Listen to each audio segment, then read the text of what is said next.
వరద ముంపులో చిక్కుకున్న సింగినగర్ 58వ డివిజన్ అడితి ఎలమందయ్య వీధిలో వారికి సిపిఐ ఆధ్వర్యంలో టవల్ దుప్పట్లు ఇంటింటికి వెళ్లి పంపిణీ చేయడం జరిగింది. ఈ సందర్భంగా కోటేశ్వరరావు మాట్లాడుతూ కృష్ణా బుడమేరు వరద ముంపులో మునిగిపోయిన విజయవాడ నగరాన్ని జాతీయ విపత్తుగా భావించి కేంద్ర ప్రభుత్వం నిధులు కేటాయించి రాష్ట్ర ప్రభుత్వం ద్వారా సర్వస్వం నష్టపోయిన వారిని ఆర్థికంగా ఆదుకోవాలని సిపిఐ నగర కార్యదర్శి జి కోటేశ్వరరావు కేంద్ర ప్రభుత్వాన్ని కోరారు.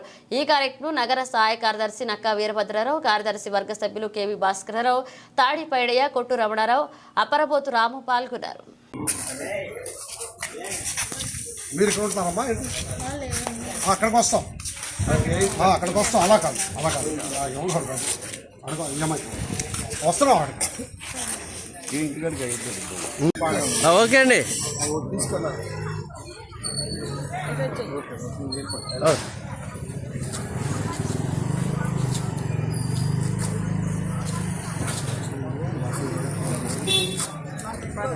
సార్ అట్లా అలా లైన్కి వచ్చేది సార్ బాగుంటుంది. వాళ్ళు అలా లైన్కి వస్తే బాగుంటుంది. నువ్వు ఎక్కడికి ముందుకు వెళ్తావు?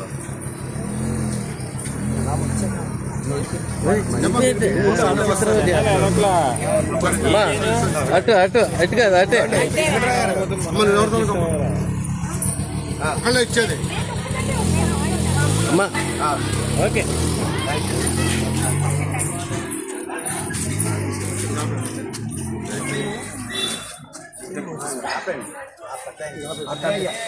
మీరు రండి. ఓకే గెలగరకు వస్తామండి. ఆడియో తీసేసుకుంటాం. బంధంలో విజయవాడ నగరం మొత్తం నగరంలో 32 డివిజన్స్ నీటి ములిగాయి. జనజీవన వ్యవస్థ మొత్తం కూడా అతలాకుతలం అయిపోయినాయి.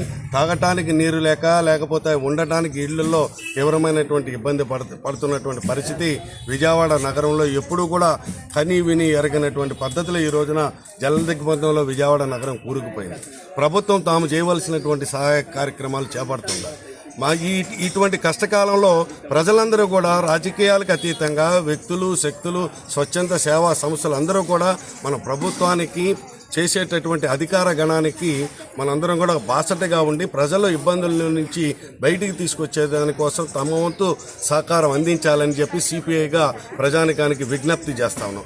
అదే క్రమంలో సిపిఐగా భవానీపురం ప్రాంతము అలాగే సింగనగర్ ప్రాంతం నగరంలో మునిగిపోయినటువంటి వివిధ ప్రాంతాల్లో మా వంతు సహకారంగా మేము సైతం అన్నట్టుగా మీకోసం అన్నట్టుగా మేము కూడా ఉడత సాయంగా మేము కూడా సహాయ కార్యక్రమాలు చేపడతా ఉన్నాం.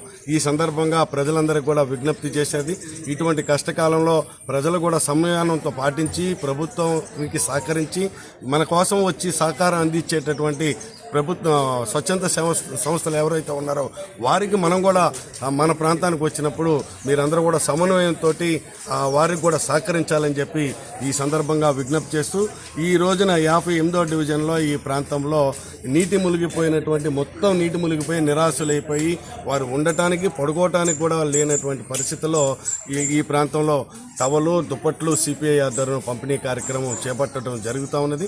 భవిష్యత్తులో ప్రభుత్వం ఈ యొక్క సహాయక చర్యలు ఎన్యూమరేషన్ కూడా ఉధృతం చేసి నష్టపోయినటువంటి వారిని ఎన్యూమరేషన్లో అన్ని నోట్ చేసుకొని ఇవాళ వాహనాలు 2 వీలర్స్ మునిగిపోయినాయి, ఫ్రిడ్జ్లు మునిగిపోయినాయి, టీవీలు పాడైపోయినాయి, ఇంటిలో తినే వస్తువులు ఉండేటటువంటి వస్తువులన్నీ కూడా పాడైపోయినటువంటి అన్నిటిని కూడా ఎన్యూమరేషన్లో రాసుకొని ప్రభుత్వం నుంచి ఆ వైపుగా సహకారం అందించి ఆర్థిక సహకారం అందించి చేయవలసిందిగా సిపిఐగా ప్రభుత్వాన్ని కోరుతా ఉన్నాం.